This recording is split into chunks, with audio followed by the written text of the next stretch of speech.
The matches between TF2 and TFC are currently tied at 1-1. We have one victory for each game, and Pyro is going to be the tiebreaker in the fight between Team Fortress Classic and Team Fortress 2. And like Scout, this is another pair that we never really saw directly interact in the comics. But like the previous two videos, this isn't going to be about the Pyros as characters. It's purely going to be based on the stats and functionality of their weapons. So this is not a popularity contest. Because, I mean, it pretty much took until the TF2 comics for the TFC classes to even have any kind of individual personalities. And it did kind of mean retconning some things, because I don't think they planned the TFC Pyro being a woman when they made her sound like this. Excuse me! I'm in need of medical attention! She's got the voice of an angel. But for the other rules, there will also be no random crits, for obvious reasons, and no unlocks, for the most part. We do kind of break that rule in this one, but generally because TFC has no unlocks, we don't allow it. If TF2 classes could pick and choose different unlocks for each scenario, it would give an overwhelming advantage that we don't want to have. Weapon stats will also be taken at face value. These are two games from the same series and have similar enough mechanics that there's no need to try to artificially even things out. In fact, doing that would kind of ruin the whole thing. And not to break the illusion too much, but these videos are primarily about seeing how the classes change from one game to another. The versus aspect about this is just a fun framing device, so don't take it too seriously, okay? But yeah, let's get started. In the red corner, one shudders to imagine what inhuman thoughts lie behind its mask, the Pyro.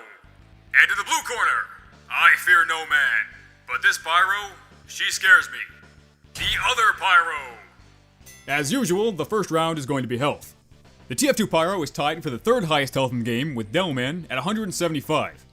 The TFC Pyro is tied for the highest health in the game with Heavy and Soldier at 100. And like all the classes in TFC, the Pyro has armor, but unlike Soldier and Heavy, she has the medium armor type rather than the heavy armor type. Medium armor absorbs 60% of damage taken, and the Pyro has 150 armor points. This effectively means that with full health and full armor, the TFC Pyro is able to take 250 damage before dying. And that's almost as much health as the TF2 Pyro has when overhealed. So the original Pyro has a pretty clear advantage in round 1. For round number 2, run speed, we have a tie. Both versions of Pyro run at the same speed of 100%.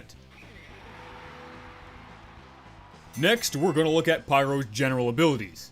In both games, Pyro is immune to afterburn, so they will not be ignited by fire-based weapons. However, the TFC Pyro is actually only resistant to afterburn if she has armor. If the armor is depleted, you lose that immunity. Which would make TF2 win this round, but if we're including the ability of bunny hopping here, then things do kind of go the other way. Bunny hopping is a thing in TFC for all classes, and allows for way more mobility than is normally available in TF2. I do kind of feel like bunny hopping could be its own category on its own, but that does feel kind of excessive, and it is a natural ability of every class, so I do think it's mostly fine to include here in abilities. And while the TF2 Pyro does have better afterburn immunity, the greatly increased mobility of bunny hopping pretty handily tips us to the TFC side. Speaking of things not in the sequel, we have the grenade round. And yeah, this is basically a free round for TFC, but it's a necessary one to cover, so we'll just get it out of the way. Like the TFC Heavy, the Pyro has a regular hand grenade, which can deal a lot of damage in a fairly large radius. It can also be used to grenade jump, though this does obviously damage the user. Pyro also has a napalm grenade, which deals less direct damage than the hand grenade, but can ignite the ground and cause afterburn. And yeah, this round does go to TFC by default, but if you're thinking ahead, the TF2 Pyro does have its own way to deal with grenades. I'm sure you already know, but we'll get to that later. For the first weapons round, we really don't have anything very special. The TFC Pyro just has the crowbar, which functions identically to Scout and Heavy's crowbar, and the TF2 Pyro has the fire axe, which functions identically to Heavy's fists.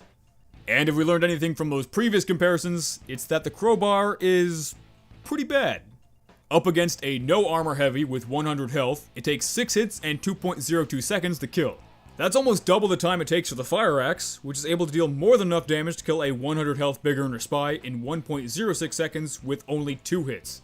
The crowbar may swing super fast, but its horribly low damage makes it basically worthless. Though considering that Pyro has much better options at close range, melee damage isn't all that important. But even then, this is still an easy win for TF2. Round 6 is another repeat round from what we've seen before. And for a while, I actually thought the TFC Pyro had the double-barreled shotgun, but no, she only has the single barrel. Which, as I've pointed out the previous 2 times we've seen it, can only deal a max of 24 damage per shot if all its pellets connect. The TF2 shotgun can deal almost 4 times more damage at close range with a max of 90 and can kill a 100 health class in 0.43 seconds compared to the single-barreled shotgun's 2.02 seconds. And while I've made it pretty clear that I think a single-barreled shotgun is a horrible, nearly useless weapon, it might actually have some use in this matchup. Don't get me wrong, the TF2 shotgun is still infinitely better, but because there's no damage fall off in TFC, it could actually be decent for getting a small amount of chip damage, because unlike the other classes, the TF2 Pyro really doesn't have any ranged options by default, and the single-barreled shotgun actually does have a better damage output at longer ranges than the TF2 shotgun. So this may be the only time I say this, but the single-barreled shotgun isn't totally useless here. The TF2 shotgun is still much more powerful at the shotgun's ideal range though, and that's what really matters. So yeah, TF2 wins. This next round will be for something that I want to cover before we get to the next two weapons, and that's Afterburn. In both games, fire-based weapons will continue to cause damage for a period after hitting an enemy. In TF2, Afterburn deals 4 damage per tick and hits 2 times a second. The damage of Afterburn won't stack from multiple sources, though the duration of it can.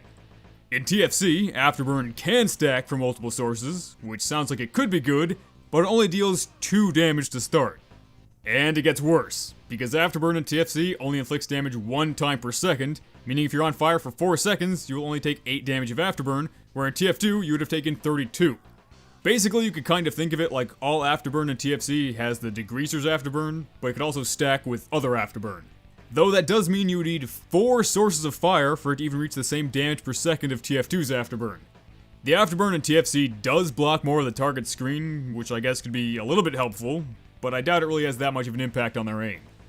This whole round really isn't all that relevant because both Pyros aren't going to be affected by it for the most part, but I think it makes it pretty clear that Afterburn in TF2 is way stronger. For round 8, we're going to be breaking our rules a little bit by comparing the TFC Pyro's incendiary cannon to the flare gun in TF2. I guess going forward, if there's some kind of direct parallel between a TFC weapon and a TF2 unlock, we'll see how they compare. You could argue that the incendiary cannon in TFC is closer functionality-wise to the scorch shot in TF2, but the flare gun is kind of like the base version of that, so we'll stick to the flare gun. And the incendiary cannon is effectively just a weaker version of the rocket launcher used for igniting targets from a distance.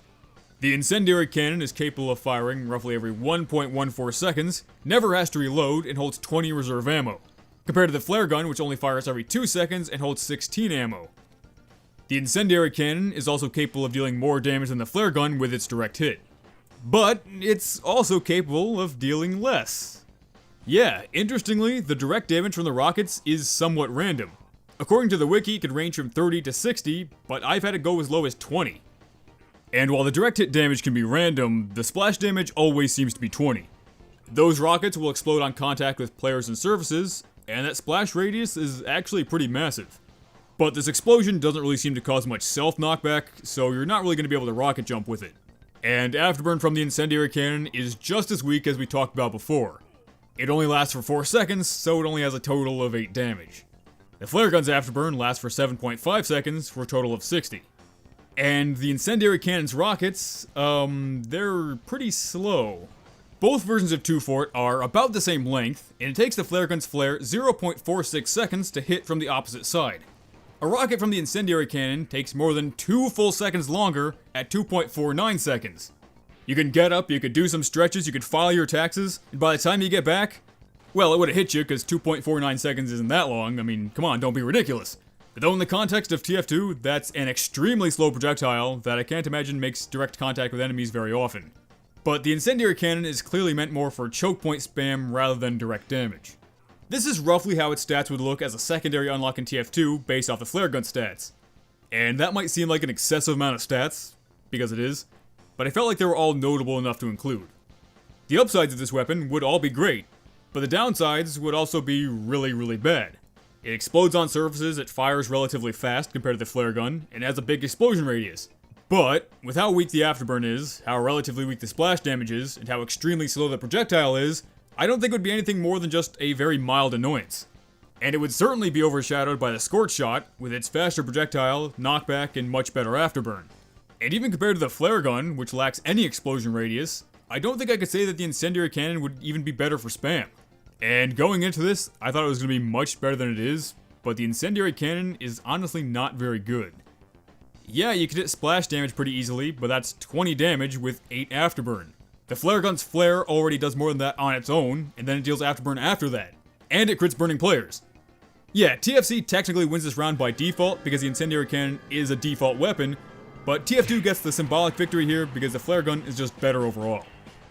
And this is it, the last weapon round. The flamethrower against the flamethrower. And because these things throw flames, neither can be used underwater. They just produce harmless bubbles.